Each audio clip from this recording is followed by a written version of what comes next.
There's a human propensity to believe that it'll never happen to you.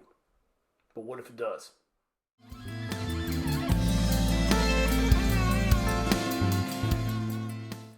So, crime is increasing all across the country. Carjackings in particular seem to be rising at a rapid rate. So today we're going to take a look at a couple of examples of carjackings. Again, we're looking at these videos with humility and respect, not to point out how the strong man stumbled or the doer of deeds could have done them better, but rather to look at the lessons learned. We're going to take a look at situational awareness and a couple of things that might have made the difference for these two examples. Let's take a look. Okay, so we see the carjacker coming up to the car. He comes from behind so he can achieve some surprise. And there are two people in this particular car. The carjacker has a handgun. Now, he opens the door easily. Clearly, the door was not locked. Now there ensues a struggle as the woman who's in the car doesn't want to give up the car.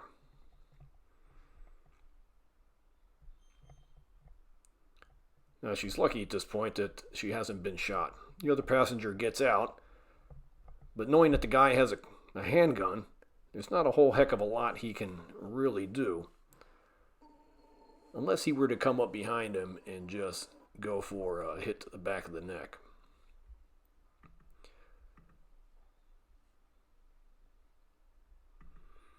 Now, at this point, the guy has a handgun. There's probably not a lot of value in continuing to try to fight at this point, but they do, and it doesn't end well for either of them.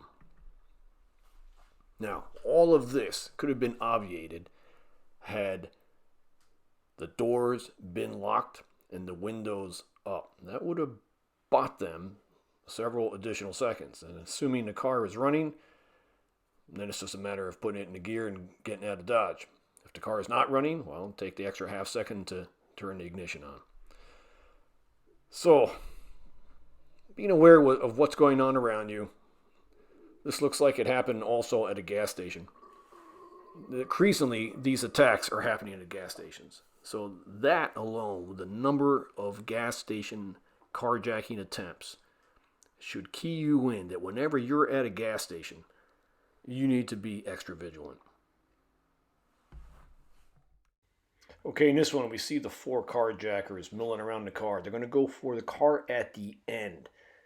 Again, the car seems to be unlocked. Now, the driver, he gets cold cocked by the guy from inside, who comes from inside the car, and now he's down and out, and he gets stomped and almost run over. Luckily, he survived. Now, keeping the doors locked would have helped. Keeping the car parked so the nose is out would have helped. And being situationally aware would have definitely helped. Okay, so we can learn some good lessons out of these examples. Number one, consider in your daily routine where you are vulnerable. For example, I tend to buy gas at the same gas station all the time, but I don't stand fixated in front of the pump. I'm walking around the car and I'm looking throughout the gas station parking lot to see what's going on and who's coming and going. When you get into the car, lock it immediately. Before you start fussing with your phone or the radio or whatever, lock the car, then turn on the ignition, and then do the radio, the phone, the whatever. That way, if you have to get out of Dodge quickly, the ignition's already on, and all you got to do is hit the gas. Now, along those lines, I would suggest park with the nose of the car facing out.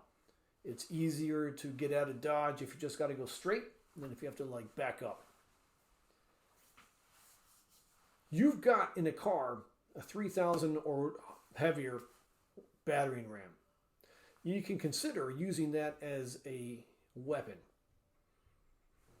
That's probably better served for the topic of a separate conversation. But consider it. If you're going to run somebody over, think about how you would do it. The point is to not let off the gas as you're doing it. Go all the way through. There's going to be consequences to that, but consider it. If you're going to do it, consider it. And lastly, if you're going to get into an altercation, if you're going to fight like your life depends on it. There are no half measures when it comes to fighting for your life. That means you're going to take that person all the way from conscious to unconsciousness, and whatever that means. Functional to non-functional. And you have to be willing to fight and act like a sociopath to defeat a sociopath. All good food for thought.